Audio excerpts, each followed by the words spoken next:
Welcome to wishful ಅಡುಗೆ ಮನೆ. ನೋಡಶ, ಇವತ್ತು ನಾನು ಇಲ್ಲಿ ಬೇಯಿಸಿರೋದು ಆಲೂಗಡ್ಡೆನ ತೊಗೊಂಡಿದ್ದೀನಿ. ತುಂಬ ಈಸಿ ರೆಸಿಪಿ, ದಿಢೀರಂತ ಆಗುವಂಥ ರೆಸಿಪಿ ಮತ್ತು ಡಿಫ್ರೆಂಟ್ ರೆಸಿಪಿ.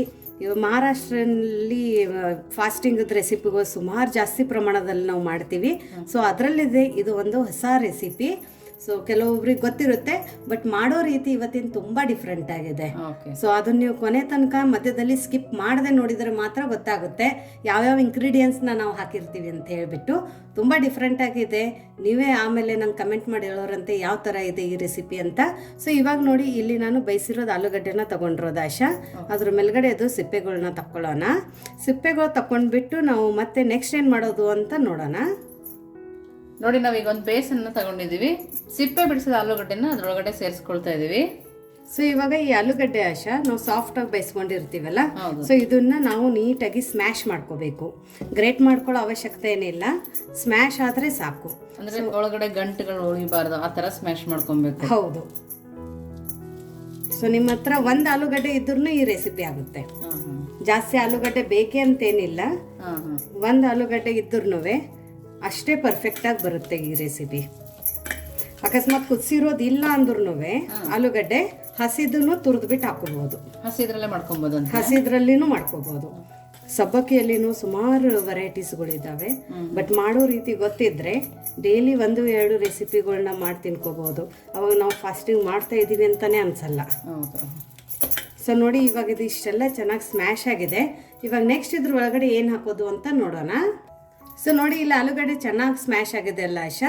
ಇವಾಗ ಇದ್ರ ಒಳಗಡೆ ನೆನೆಸಿರೋದು ಸಬ್ಬಕ್ಕಿನ ಹಾಕೊಳ್ಳೋಣ. ಸಬ್ಬಕ್ಕಿ ನೆನೆಸಿ ಹಾಕೊಬೇಕಾ? ಹೌದು, ಸಬ್ಬಕ್ಕಿ ನೆನೆಸ್ಬಿಟ್ಟು ಹಾಕೋಬೇಕು. ನೀವು ಹಾರ್ಡ್ಲಿ ಒಂದು 3 hours ನೆಂದಿದ್ರು ಸಾಕು ಸಬ್ಬಕ್ಕಿ. ನೋಡಿ, ಪ್ರೆಸ್ ಮಾಡ್ತಿದ್ದಂಗೆ ಪ್ರೆಸ್ ಆಗುತ್ತೆ, ಅಷ್ಟು ಚೆನ್ನಾಗಿ ನೆಂದಿದೆ.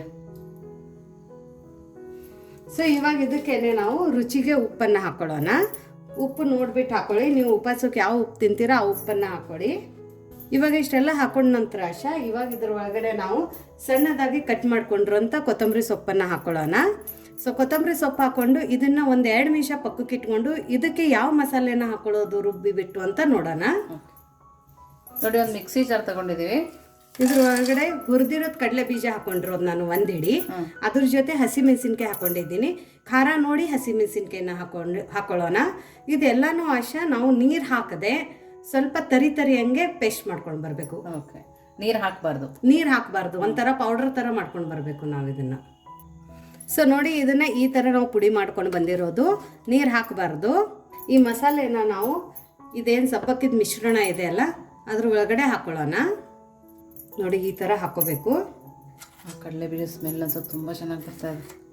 ಸೊ ನೋಡಿ, ಇಷ್ಟೆಲ್ಲ ಹಾಕೊಂಡ ನಂತರ ಇದ್ರ ಒಳಗಡೆ ಆಶಾ ನಾನು ಇವಾಗ ಅರ್ಧ ಕಪ್ಪಷ್ಟು ಮೊಸರನ್ನ ಹಾಕೋತಾ ಇದ್ದೀನಿ. ಹುಳಿ ಮೊಸರ ಅಥವಾ ಸ್ವೀಟ್ ಇರೋ ಮೊಸರ, ನಿಮ್ಮ ಹತ್ರ ಯಾವ್ದಿದೆ ಅದನ್ನ ಹಾಕೊಳ್ಳಿ, ಪರವಾಗಿಲ್ಲ. ಸೊ ಜಾಸ್ತಿ ಉಳಿಯೋದ್ರೂ ನಡೆಯುತ್ತೆ. ಸೊ ಇದೆಲ್ಲನೂ ನಾವು ಇವಾಗ ಮಿಕ್ಸ್ ಮಾಡ್ಕೋಬೇಕು. ಅಕಸ್ಮಾತ್ ಮೊಸರು ತುಂಬಾನೇ ಸಪ್ಪೆ ಇರುತ್ತಲ್ಲ, ಅದನ್ನಿದ್ರೆ ಬರೀ ಮೊಸರಲ್ಲಿನೂ ಕಲಸ್ಕೋಬಹುದು. ಹುಳಿ ಮೊಸರು ಆದ್ರೆ ನಾವೊಂದು ಅರ್ಧ ಹಾಕೋಬಹುದು. ಇದಕ್ಕೆ ನೀರೇ ಬೇಕಂತೇನಿಲ್ಲ ಆಶಾ. ಸಬ್ಬಕ್ಕಿ ನೆನೆಯೋಕ್ಕೆ ಎಷ್ಟು ನೀರು ಹಾಕಿದ್ದೀವಿ ಅಷ್ಟೇ ನೀರು. ಮಿಕ್ಕಿದ್ದನ್ನು ಇದು ಎಲ್ಲ ನಾವು ಮೊಸರಲ್ಲಿನೇ ಮಾಡ್ಕೊಳ್ಳೋಂಥ ರೆಸಿಪಿ. ಸಬ್ಬಕ್ಕಿ ಬರೀ ಎಲ್ಲಾದರೆ ಆಚೆ ಹೋಗ್ಬೇಕಾದ್ರೆ ಸಬ್ಬಕ್ಕಿನ ನೆನೆಸ್ಬಿಟ್ಟು ಹೋಗ್ಬಿಟ್ರೆ ಬರೋ ತನಕ ಸಬ್ಬಕ್ಕಿ ನೆನೆಯುತ್ತೆ. ಈ ಥರ ಮಿಕ್ಸ್ ಮಾಡ್ಕೊಂಡು ಉಪವಾಸ ಇದ್ದವರೇ ಮಾಡ್ಕೊಂಡು ತಿನ್ಬೇಕು ಅಂತಿಲ್ಲ, ಏನಿಲ್ಲ. ಈವ್ನಿಂಗ್ ನೀವು ಟೀ ಟೈಮ್ ಸ್ನ್ಯಾಕ್ಸ್ ಟೈಮಲ್ಲಿನೂ ಮಾಡ್ಕೋಬಹುದು. ಅಥವಾ ಮನೆಗೆ ಯಾರಾದ್ರೂ ಗೆಸ್ಟ್ ಬಂದಾಗ ಅದೇ ಬಜ್ಜಿ ಬೋಂಡ ತಿಂದು ಬೇಜಾರಾಗುತ್ತಲ್ಲ, ಈ ಥರ ಇದೊಂಥರ ಆಗುತ್ತೆ ಡಿಫ್ರೆಂಟ್ ಆಗಿ. ಸೊ ನೋಡಿ, ಇದ್ರ ಹದ ಇಷ್ಟೇ ಇರಬೇಕು. ಸೊ ಇವಾಗ ಇದು ಕರೆಕ್ಟಾಗಿ ಆಗಿದೆ. ಇವಾಗ ನೆಕ್ಸ್ಟ್ ಏನು ಮಾಡೋದು ಅಂತ ನೋಡೋಣ. ನೋಡಿ, ಒಂದು ಬಾಣಲಿ ತಗೊಂಡು ಎಣ್ಣೆನ ಕಾಯಕ್ಕೆ ಇಟ್ಕೊಂಡಿದ್ದೀವಿ. ಎಣ್ಣೆ ಚೆನ್ನಾಗಿ ಕಾಯ್ದಿರಬೇಕು.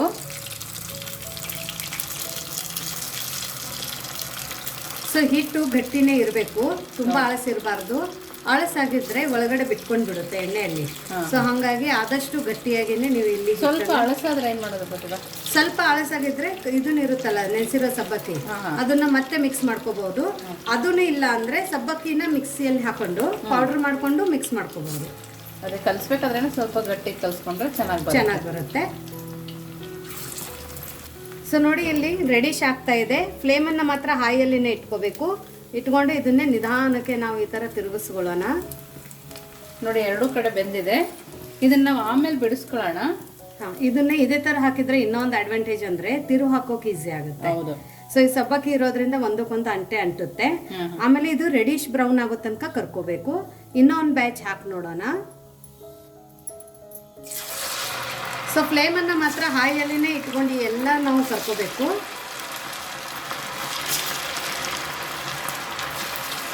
ಸೊ ನೋಡಿ ಇದನ್ನು ನಾವು ಒಂದು ಸ್ವಲ್ಪ ರೆಡಿಶ್ ಬ್ರೌನ್ ಆಗೋ ತನಕ ಕರ್ಕೋಬೇಕು. ಫ್ಲೇಮನ್ನು ಮಾತ್ರ ಹಾಯಲ್ಲಿನೇ ಇಟ್ಕೊಳ್ಳಿ. ಸೊ ನೋಡಿ ಇದನ್ನು ತುಂಬ ಚೆನ್ನಾಗಿ ಕರೆದಿದೆ. ಸೊ ಇದನ್ನೊಂದು ಸ್ವಲ್ಪ ತಣ್ಣಗಾಗೋ ತನಕ ಒಂದು ಶಾರ್ಟ್ ನೋಡ್ಕೊಂಡು ಬರೋಣ. ಸೊ ಅದಕ್ಕೆ ಇಲ್ಲಿ ನಾನು ಹಸಿ ಕಾಯಿನ ತಗೊಂಡಿದ್ದೀನಿ. ಇದಕ್ಕೇನೆ ಒಂದು ಹಿಡಿ ಕಡಲೆ ಬೀಜ ಹಾಕೋತಾ ಇದ್ದೀನಿ. ಹುರಿದಿರೋದಲ್ವಾ? ಹುರಿದಿರೋದು.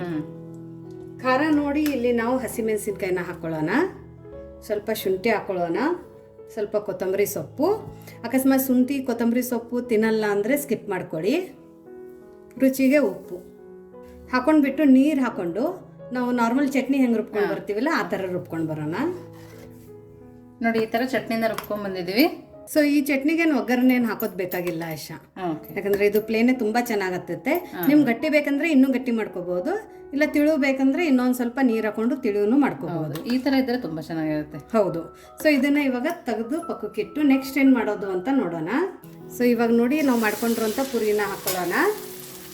ಯಾರಾದ್ರೆ ಅಂತಾರ ಇದು ಸಬ್ಬಕ್ಕಿದ ಪುರಿ ಇದೆ ಅಂತ. ದಿಢೀರಂತ ಆಗೋವಂಥ 5 ನಿಮಿಷದಲ್ಲೇ ಆಗೋವಂಥ ರೆಸಿಪಿ.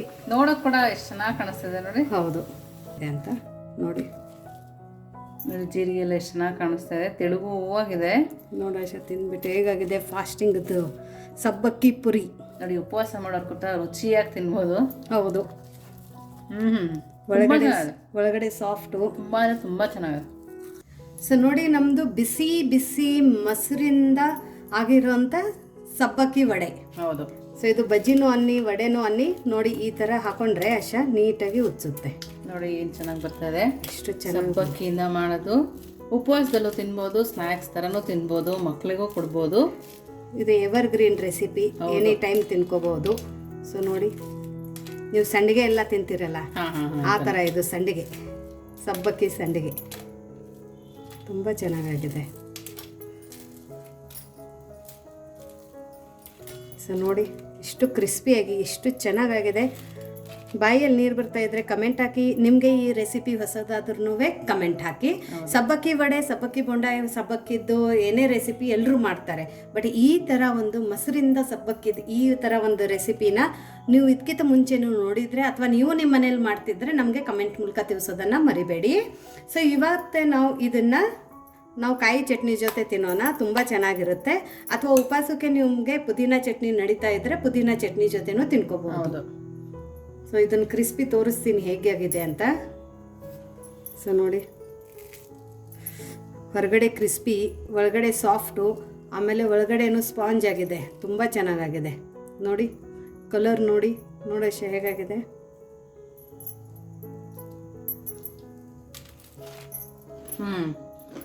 ಕ್ರಿಸ್ಪಿಯಾಗಿ ತುಂಬ ಚೆನ್ನಾಗಿದೆ.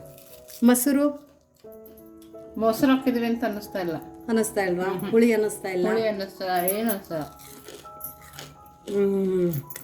ಪರ್ಫೆಕ್ಟ್ ಆಗಿದೆ. ಅನ್ಸೋದೇ ಇಲ್ಲ ಇದರಲ್ಲಿ ಮೊಸರು ಹಾಕಿದ್ದೀವಿ, ಆಲೂಗಡ್ಡೆ ಹಾಕಿದ್ದೀವಿ ಅಂತ ಅನ್ಸೋದೇ ಇಲ್ಲ. ತುಂಬ ಕಡಿಮೆ ಟೈಮಲ್ಲಿ ಮನೇಲಿ ಇರೋಂಥ ಇಂಗ್ರೀಡಿಯೆಂಟ್ಸ್ನ ಬಳಸಿ ಫಾಸ್ಟಿಂಗ್ಗೆ ಇದೊಂದು ಹೊಸ ರೆಸಿಪಿ. ನಿಮಗೆ ಈ ಹೊಸ ರೆಸಿಪಿ ಹೇಗೆ ಅನ್ನಿಸ್ತು ಅಂತ ವಿಶ್ಫುಲ್ ಅಡುಗೆ ಮನೆ ಕಮೆಂಟ್ ಮೂಲಕ ತಿಳಿಸೋದನ್ನು ಮರಿಬೇಡಿ.